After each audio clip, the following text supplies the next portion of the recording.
Lisa, it's wonderful to meet you. Thank you for taking a minute out today. I appreciate it. Thanks for having me. Yeah, absolutely. So before we get into your work, I want to know 5 years ago, we were about a month into this pandemic. No one knew that it was going to be as long as it was and everything that changed our lives. So ultimately, how did you live and make it through that time period that's reverberated into the way that you live life and do things today? Yeah, I mean, I think like everybody, obviously, I was living at home and working from home and spending a lot of time at home. Um, and it's interesting because of that, I ended up having a lot of flexibility like everybody else. And what I would say is that having the ability to be home and kind of save on my commute, I'd get up in the morning. I had this really amazing routine that I established to make sure I got out of the house and I was doing exercise and walking, and then I'd come home and do my work, throw my laundry and all that good stuff. Um, because of that, I got really used to the flexibility and kind of carving out my own hours and things. And it really got me thinking about, what do I want to do longer term, which ultimately led to me putting together a bit of a business overview for the business that I started about a year and a half ago and I'm doing now. Um, so it's interesting. So for a lot of people, I know the pandemic was, awful, and it wasn't like I didn't have moments where, it really affected me, but I think ultimately it actually put me on this path and it got me thinking of work and living in a bit of a different way. So there's a lot of things that go into what you've done and what you do now between personal branding, AI, speaking, writing, all these things. But if we boiled it down, the best way to do that is to put you in front of kids. So I'm going to take you to career day with fifth graders, and the kid in the back of the room is like, "Hey, what do you do for a living?" What's your answer? Oh, that's a really good question.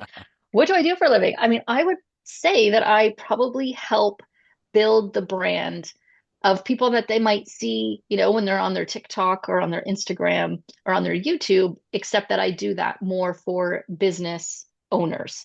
And so maybe for their parents in their work world. I don't know if that would Yeah. be base enough for them, but that's, kind of what I do. I would also let them know that I did recently write a book. And while it's not a book that they would read at this stage of their life, it might be one that they read further along as they start, either when they start their career or even further along in their career, because it's kind of meant for all stages of people in their career. And we'll get into that book. But before that, I kind of want to peel back some layers of who you are and how you got here. What did you want to be in the fifth grade? What was your dream life? What was your goal? Yeah, so I actually wanted to be a teacher. Okay. So I thought I would be a teacher. Then it shifted, as I got a little bit older and I took other classes in high school and stuff. I actually wanted to get into criminology, and I did. I went to school for criminology. So something completely different from what I'm doing now. Yeah. So take me back to your childhood. What were these foundational seeds that were planted in you? Obviously, you're very highly driven. You write, you help people brand and figure out their dreams. So how did all of these things, these seeds get planted and evolve into who you are? Yeah, I mean, I think, well, number one, both my parents had very strong work ethics, and so that was always a big part of our life. We typically our parents instill in us to kind of finish what you start and give it your best effort, and so I think that was there very early on. I also worked starting at a very early age, and we did well, but we all had to work, and so I worked quite early on, and really started to see the value of. I met a lot of friends through work, so I think that part of me and just being driven and self-motivated was there from early on, and I think it came from my parents. Um, but then in terms of the writing and the speaking, I actually, when I was in high school, I actually was valedictorian, and I got partnered with the English teacher who was quite notorious. People didn't really adore her. She was pretty stern. Um, but she was actually my writing partner to help make sure that my speech, didn't put everybody to sleep, and that it was interesting and that it was grammatically correct. And so I did a lot of writing workshops with her. And while I went into it thinking I was going to hate it and hate partnering with her, I came out of it really, really enjoying it and feeling actually fairly confident public speaking, which before that I actually was not at all. So I think, just all these little moments that you have that kind of add up. Um, and I never really thought about it too much until I started working and was asked to do a presentation. And I kind of thought back to some of the things that, just some of the tips and stuff that she had shared with me, gosh, way back when. And again, in that moment, I just really didn't think that had that much of an impact as it actually really did. And I So think this, that sometimes happen, right? Like sometimes we have yeah, these moments or these people in sure. our life that we don't realize. Yeah. Well, and that's a natural segue into who has been that real inspiration, that hero for you to do this work and to evolve into who you are today. I've worked with really great leaders, so I don't know that I could pick just one. Sure. Um, I mean, certainly there was my very first manager in public relations. So as I said, my background was in criminology, and I started working for him as a temp, and he ended up saying, if you like this field, put a business case together, which I did. The company in Canada, it's called Canadian Tire, they actually paid for me to go back to school while I was working. And so that really for me was what got me on the journey of being in communications. And then I've been working in corporate for about 30 years before I started my own business. And I just worked with a series of CEOs that were really different. And honestly, I took something from each one of them. When I went to Microsoft, I was there about 8 years. My very first boss was a female CEO, and it was just great to see someone in the tech sector in that level that was female because there wasn't a lot of them. Yeah. And I took a lot of lessons from her. She was a really fantastic leader. And then, since then, I had two or three other presidents that I worked for. And yeah, I just think each one of them, and a huge part of my job was helping them with their thought leadership brand. And Yeah. so I took all the lessons learned. And, I also was responsible for public relations and, their executive communications as well. And I just think that it's the culmination. I couldn't really pick just one person. Been really, really fortunate to work with a series of really great leaders. So looking at the world of branding, what's your favorite company out there that does it right from a branding standpoint, taking care of their employees, just overall? Is there someone that you emulate? Uh, you know, it, there's a number. I mean, I mentioned Canadian Tire, which I don't know how many of your listeners will know, but it's the large one of the largest retailers here in Canada. I did actually work with them for 16 years. They're family owned, and they just had such a strong culture. Really, really proud, Canadians and wanted to invest in the community. And I think that investment in the community was really great. Truthfully, my time at Microsoft was amazing. It's a Yeah. fantastic company. Just, Satya Nadella is a fantastic leader.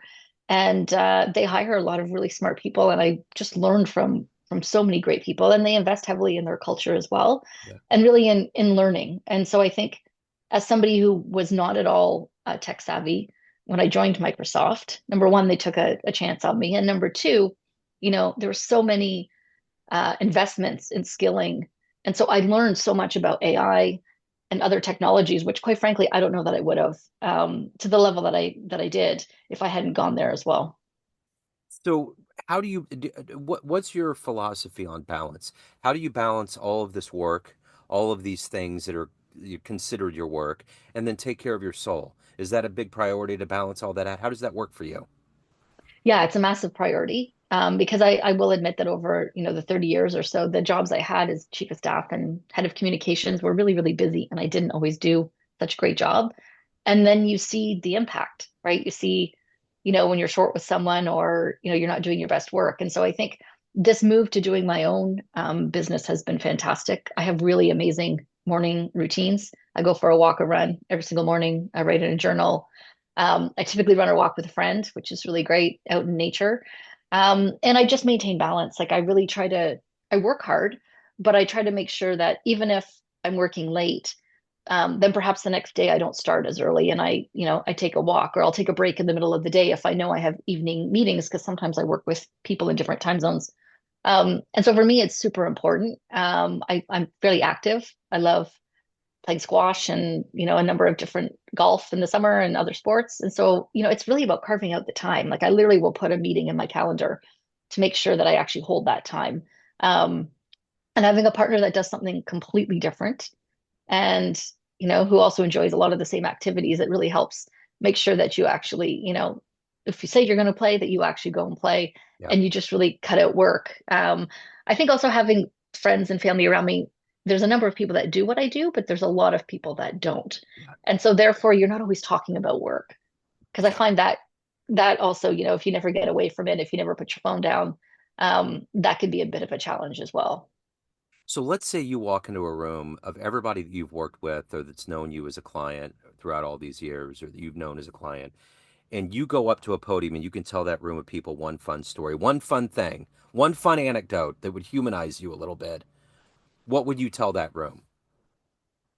A funny anecdote. Oh, that's a good one. Maybe a I'm first trying to think. concert, something like that, something just fun. I don't know if it's fun, but something I think that would humanize me is I'm so I said I run and I walk a lot. I'm not naturally built for running. So if you saw me, I'm reasonably fit, but I wouldn't say that I have, the physique of a runner. And but I was determined to do a marathon. And so I trained and did my marathon. And but but the very first one is like, I got about like 15 kilometers in. So in kilometers, it's, 42 kilometers. I got about 15 kilometers in and I was just dying. Yeah. Like I didn't think I could take another step. And so I come around the corner and I'm like my shoulders are heaving. Like I'm really down on myself. I'm watching these like people that are much older than me who actually look even less in shape than me, kind of all run by me. And it's super embarrassing, but like I start crying. Right. So coming around the corner, I'm like bawling my eyes out. And a group of my friends um, had surprised me and come and they had all these like signs and stuff. Anyways, I'm a complete mess. I finished the rest of it, but I'm like crying. And so, at the end, you get your photos and stuff, and all of my photos, Oh no. oh yeah, are of me like, and then I got to the end and I literally could barely walk after. Like it was not, you see those people that kind of finish and they feel all like they look like they barely run, and I was really not like that at all. Like I was a Yeah. complete disaster, and I truly said to them then, and I believe that I would never have finished if I had not seen them.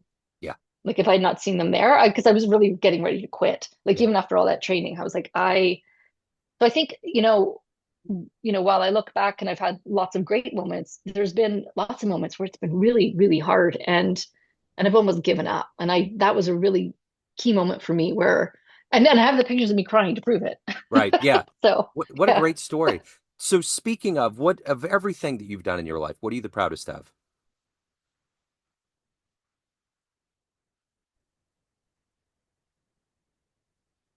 Sorry, we may have frozen up there. I think Um, we did. yeah. Yeah. So speaking of that moment, of everything that you've done in your life, what are you the proudest of? That actually might be what I'm the proudest of. Yeah. That could be one thing. I am actually really proud of writing this book. I think, as someone in communications, I actually thought I'd write a nonfiction. Um, Much later. I thought I'd do a fiction first, a Yeah. fiction book. But anyways, as it turns out, I think I'm really proud of finishing that, because that again was a bit of a heavy lift and a bit of a slog. And at one point I thought, I don't know that I'm going to finish this. So I think, either one of those things. Um, but I think for both of them, it was the community around me. And so I guess ultimately the thing I'm probably most proud of is just the community of people that I've built around me. Um, and for me, community really is everything. I think it's helped me get through lots of different things and learn and grow. And I probably wouldn't be doing what I'm doing today without a lot of the people that are in my community and network. So Lisa, at the end of the day, everyone has a perception of you, family, friends, all of the readers of your book, everyone that knows you as a client. Um, but you run the show. What's your perception of you? Who do you think you are? Well, I think I am hardworking. I'm pretty honest, which I think is important when you're helping to guide leaders, that you're strong enough to share your perspective. I'd say I'm really generous. I'm generous with my time, and if I can give back, I do. Um, but yeah, I think there are parts of me where again, I have to, really motivate myself, because if things are challenging, like for example, I've been trying a couple new sports. When I'm not good at something, I don't actually really like to do it. Yeah. And so I have to really propel myself. I'm not that person that is self-motivated across everything I do. If I started golf and I thought, oh, this is just not working for me, I think I'm going to stop. I didn't, which is great, but I can have that bit of propensity if I think I'm not so good at something. Um, yeah. So but yeah, but I think generally my self-perception, and it's because I've actually talked to my community so much about who they think I am. I think it would very much align with what those around me would say. Is that I'm pretty honest, I'm pretty direct, I'm pretty self-motivated. I love to have fun, Yeah. love to have a good time, and I really do, really, really do like the balance in my life. So if anyone wants to get your book, if anybody wants to hire you, reach out, any questions, any other good business, where do they go? They can go to ignitecommunications.ca. And yeah, there's a listing there of my services, a little bit more about me, and there's a link to buy my book or to hire me as a speaker. Okay. This has been wonderful. Lisa, thank you for your story. Thank you for your time. Best of luck with everything.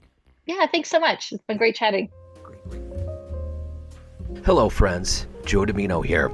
I just wanted to let you know that after 30 years or so, I have finally released my first book of poetry through the mighty Spartan Press here in Kansas City, Missouri. As the creator and host of both Neon Jazz Radio and the Famous Interviews with Joe Dimino podcast, along with being a visual artist, I'm ready to embark on a new adventure and want you to be a part of it. You can get a copy online via Barnes & Noble, Amazon, and actually on the streets in Kansas City at the great Prospero's bookstore off 39th Street. You can also visit joedimino.com for links to the book, to more poetry, and everything in my world, including paintings.